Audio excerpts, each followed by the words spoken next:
evening, everyone. Tonight I'd like to give you a few ideas on the Pachelbel Canon. It's in D major, and the publisher puts it at a quarter equals 72, which to me is a little bit fast, but I think if you can micro count it in eighths, it's far safer, and to go about half that speed to begin with, and see if you can sort out the various tempos, because the quarter would be at 72 would be this speed.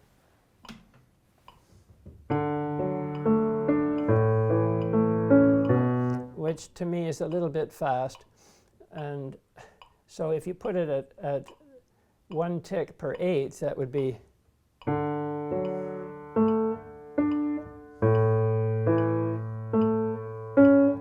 it's a much safer tempo to practice it at, because it changes to triplets in eighths, and it changes to 4/16ths, and all these different tempo changes, lengths of notes change, really can complicate it. If you go too fast, you'll find that you have to slow down.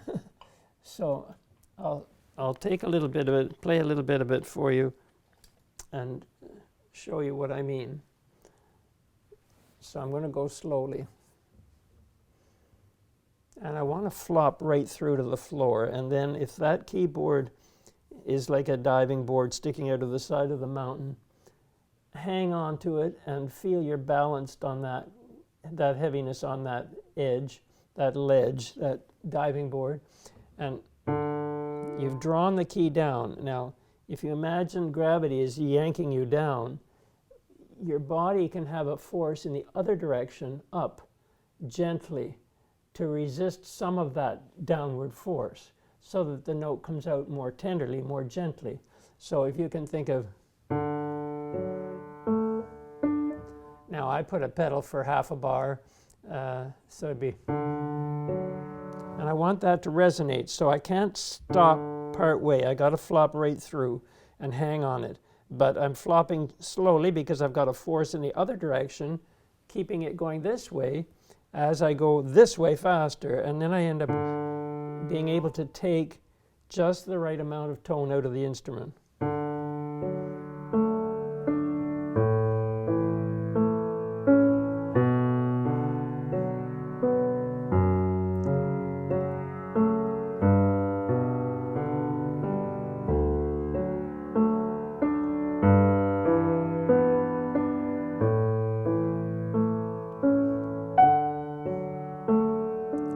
Be sure to tongue it while you're doing it. It's very important to tongue it, tuck, tuck, tuck, tuck, just like the pendulum that's swinging inside of you, or if you're clapping on one on your thigh and then the other, like the clicking of a clock, the ticking of a clock, tick, tick, tick, tick.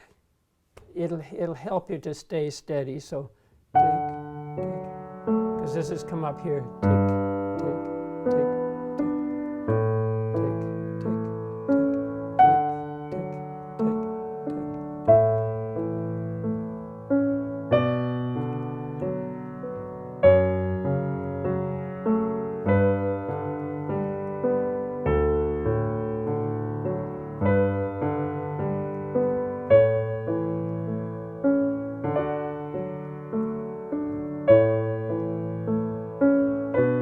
Finger has to deliver the weight over to the next drop. The balance over to the next drop. Tick, tick, tick.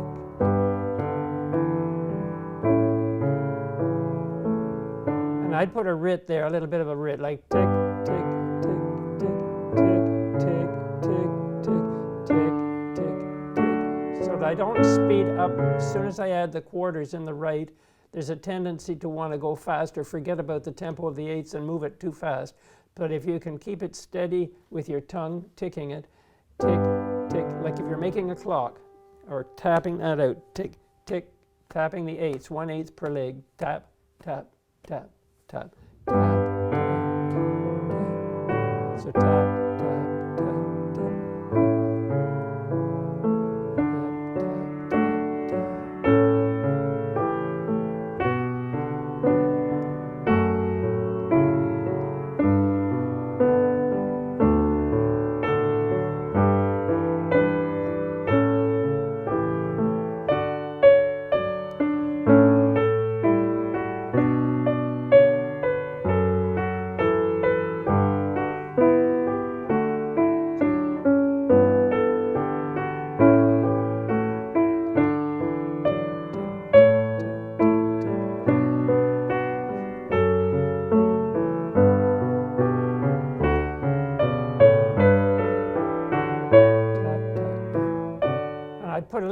it there too, because the next part adds this, it goes into sixteenths, and if you keep it going too fast, you'll get faster and faster into the sixteenths, and you want to keep it strictly balanced with the eighths in the bar before. So it's tick, tick, tick, tick, tick, tick, tick, tick, tick, tick.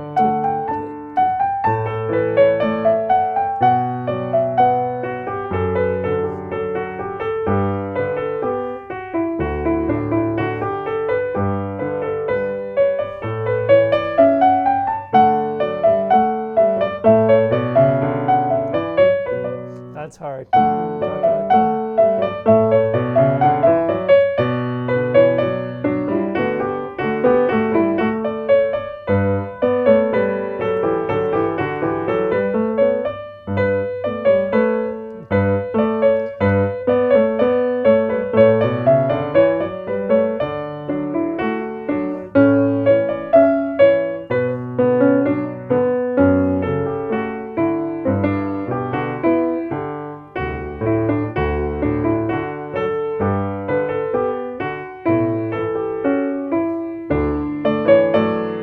Up to 40. Here's it. I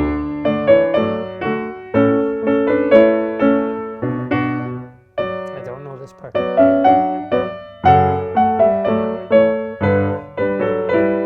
So yum, ba, da,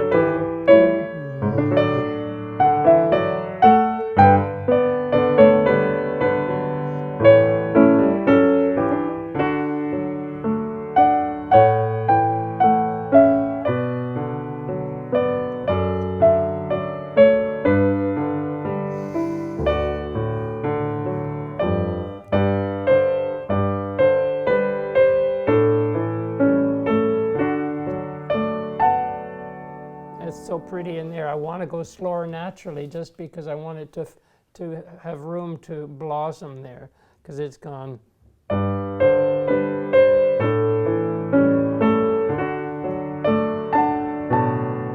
going to do that once again.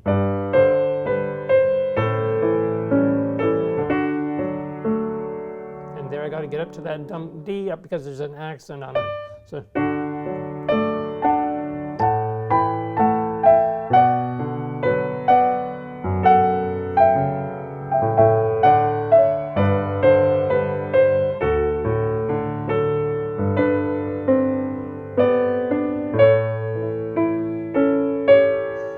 Where it changes to sixteenths, but it does say poco meno mosso, so less motion. So you got to ease into that part.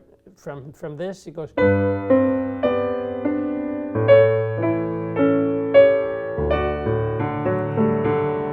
if I were tonguing it, it'd be for the eighth, it's tick, tick, tick, tick, tick, tick, tick, tick, tick, tick, tick, like that. This I don't know, so.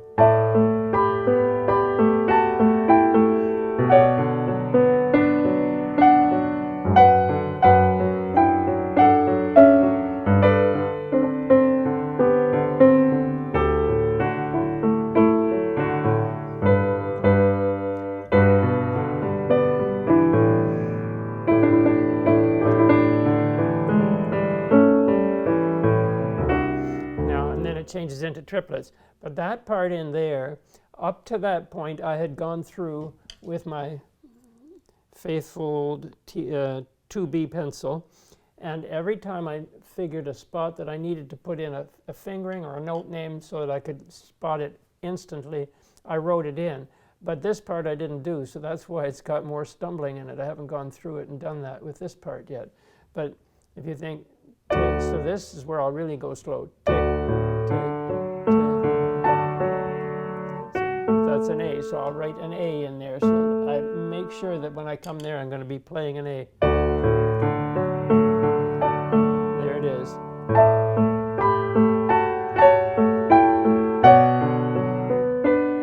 It's to keep it heavy and to lift your unused fingers so that you get it into your hands.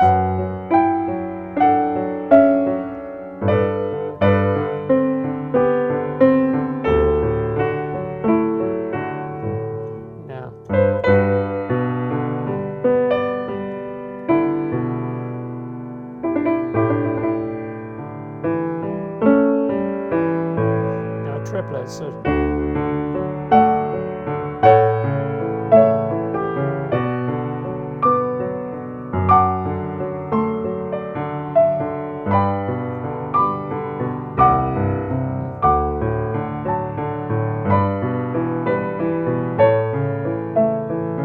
It's back to 16ths, but grandiose. So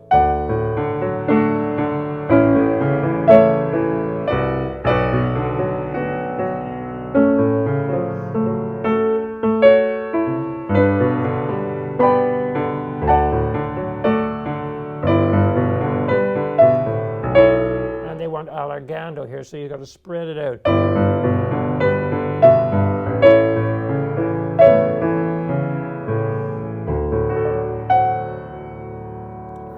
Last quarter it says molto allargando, so it's even more spread out.